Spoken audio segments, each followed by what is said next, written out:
So can we all just agree now that everything's racist?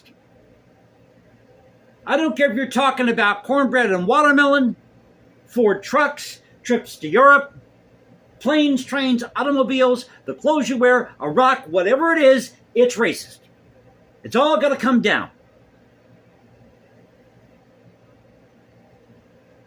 So the latest controversy, now this has been brewing for a while, is over what's known as the Gadsden flag.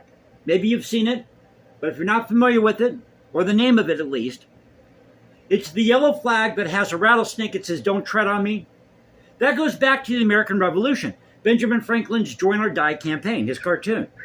So we'll get into this, and there might be some background noise. I got kids out here that are yelling, screaming, whatever. It's summer, so I do this in real time. It is what it is. But you've got an article here at the New Yorker, one at the Washington Post.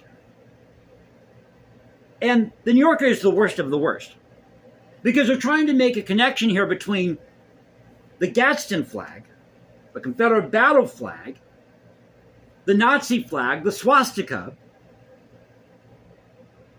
And then at the other article, Washington Post, let me read the subheadline here. The Gadsden flag has reemerged as a provocative anti-governmental symbol, including at the Capitol riot, going back to January 6th. And on license plates, Confederates once loved it too. These dopes at the Washington Post, the New Yorker. Now they talk about this. They admit this. But these dopes can't see it. They can't see it.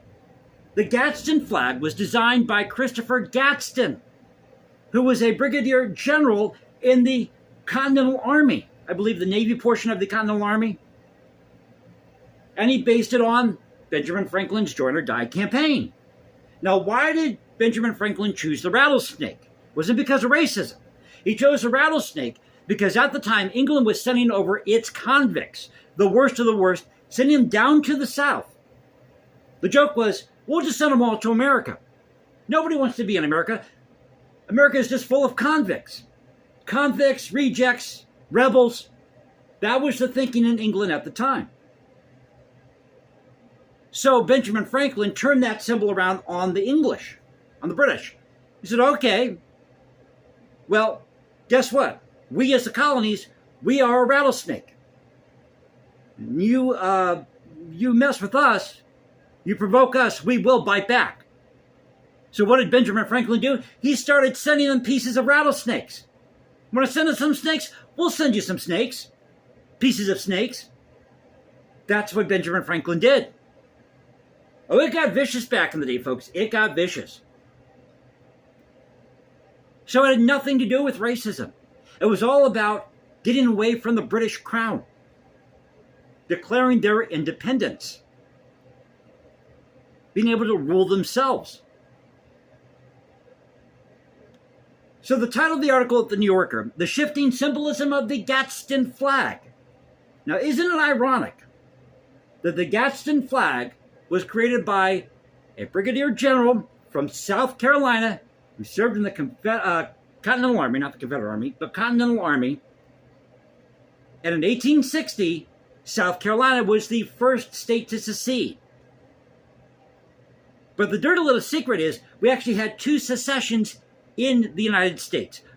The first in 1776 from England, and the second in 1860 with the states in the South. But these idiots don't get it. They don't understand what was going on then. I mean, you really dig through this stuff, you realize it was not a good time. The king was doing a lot of bad things against these colonists. So it talks here, a story by Rob Walker. Now, this came out 2016, the other article 2023. And it talks about a postal worker in Denver who had filed a complaint with the EEOC over a fellow postal worker who was wearing a Don't Tread on Me hat, Gadsden flag hat, claiming it was racist. He was offended by it. That hat is racist. It's got a snake. It says, "Don't tread on me." What are you, a racist? What are you, part of the KKK? So this is a lengthy article. Like I said, I'm just going to read you portions of each here for the sake of time. So let me get to this main section here. It's way down at the bottom of the article.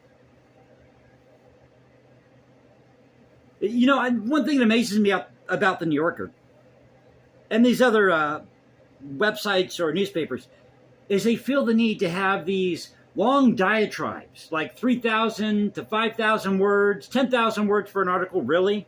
You just can't say it in like maybe 200 or 300? So let's get to the meat of the article here, again by Rob Walker. The Shifting Symbolism of the Gadsden Flag. Came out October 2nd, 2016. Observers of the Gadsden flag's resurgence, both pro and con, frequently end up comparing it to the Confederate battle flag. Oh my God!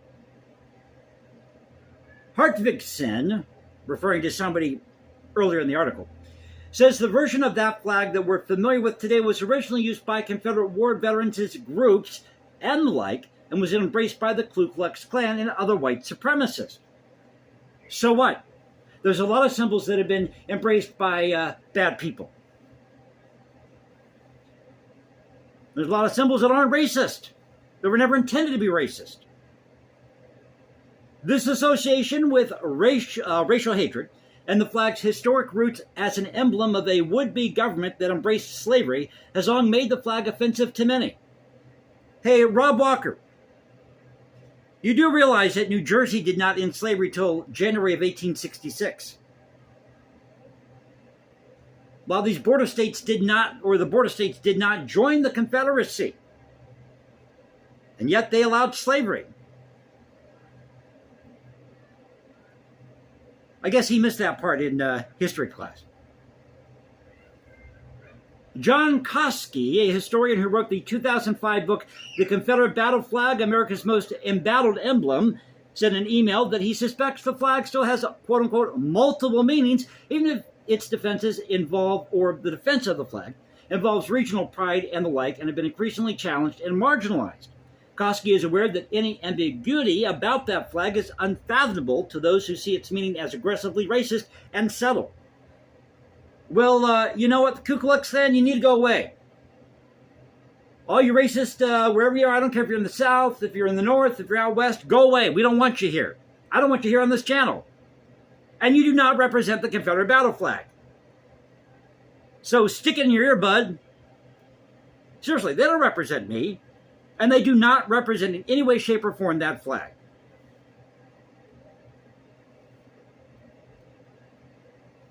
Sentiment against that flag crested last year with a mass shooting at a black church in Charleston, South Carolina. So, I take it the Confederate battle flag got off its pole and went into this church in South Carolina. Dylan Roof.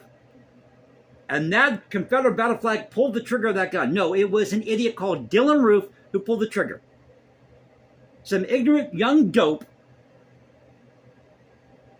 who shouldn't have had a weapon to begin with. Who probably had mental problems and nobody bothered checking it out. But somehow it's a Confederate battle flag's fault. Okay. All right. And they mention his name here. The accused murderer, Dylan Roof, was an avowed racist who had photographed himself with the Confederate flag and other symbols, I might add. After the murders, South Carolina removed it from the Capitol grounds, and mainstream retailers like Walmart and Amazon stopped selling merchandise that featured the design. Now, we have no real context for what that aggravated postal worker experienced, the motives of his Gadsden fan colleague. However, that incident is ultimately resolved as a matter of workplace regulation. It's not going to settle some definite meaning of the "don't tread on me" rattler. So that's at the New Yorker. Now let's go to this article. Can I talk? There's a lot to get through today. Can you tell? So this is at, again, the Washington Post, story by Lori Brody. This came out June 14th, 2023. The disgraced Confederate history of the "don't tread on me" flag. Now she goes into the history of this, and she talks about how the eagle had replaced the rattlesnake as the United States national symbol. So for a time, the rattlesnake was the symbol of the United States. But we have never been a nation. We've always been a confederation of states, federal republic. I've said that many times here on the channel. This happened in the 1780s when they replaced the rattlesnake with the eagle. But it says here, Gadsden's flag took on new life on November 8, 1860, when the Young Men's Southern Rights Club in Savannah spread a banner across the Nathaniel Greene Monument in Johnson Square. The top of it read, "Our motto, Southern rights and the equality of the states." Beneath the rattlesnake twisted above the words, "Don't tread on me." Isn't it ironic that the creator of the Gadsden flag was from South Carolina, the first state to secede in 1860? It was all about the states being able to govern themselves no matter what the institutions, that were involved at the time in that state. Be able to handle their own affairs, whatever that might be. I mean, Florida had concerns about its fisheries. If you're from Florida, you know the fishing industry is a big part of Florida's economy. They talked about this in Florida's secession document, which, by the way, was published in Hillsborough County, my neck of the woods. Thousands gathered around the banner to cheer pro-secession speeches, and in subsequent weeks, they marched through Savannah with their own homemade variations. Oh my God! As the news from Savannah spread, so did the flag's usage. In December 1860, the Macon Daily Telegraph reported that a rattlesnake flag with "Don't Tread on Me" had been raised by Reverend J.R. Willis at a pro-secession rally in Indian Springs, Georgia. That same month, Raleigh's Weekly State Journal reported that a Southern Rights Club in Fayetteville, North Carolina, held a meeting beneath, quote, "a beautiful representation of a pine tree and a rattlesnake in coil with the motto, 'Don't tread on me.'" I think I'm seeing a theme here. See, it wasn't about racism. It was about the federal government overstepping its power and treading on the rights of the states. The states created the federal government to work on their behalf.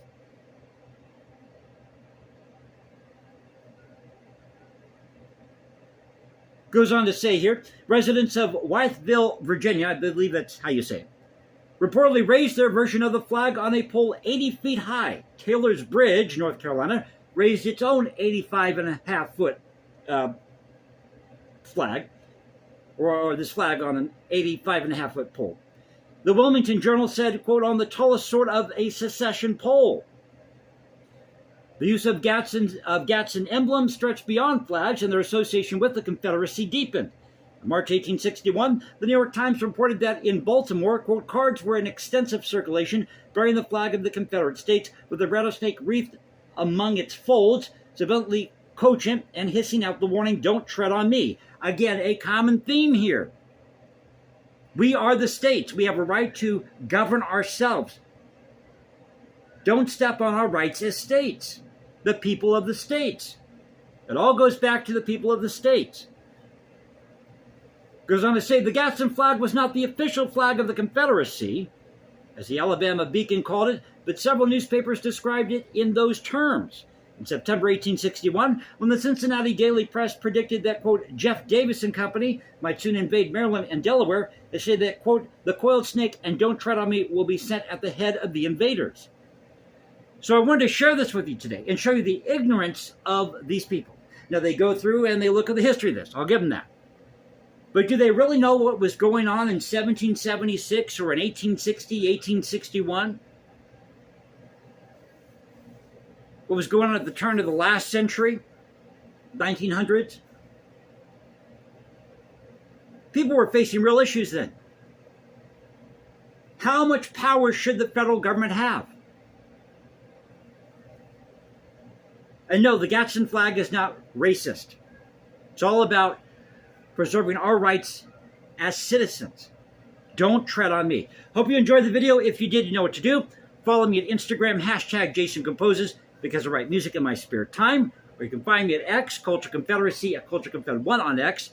You know, we do it here. This is where the past crashes with the present. There are no fancy graphics, no epic soundtracks, or pretty boy camera angles. Can you tell this is a one-take video? Where we preserve great art, music, history, culture, talk about the issues of the day. That's what we do on the channel. Catch you next time, and you all have a great Friday.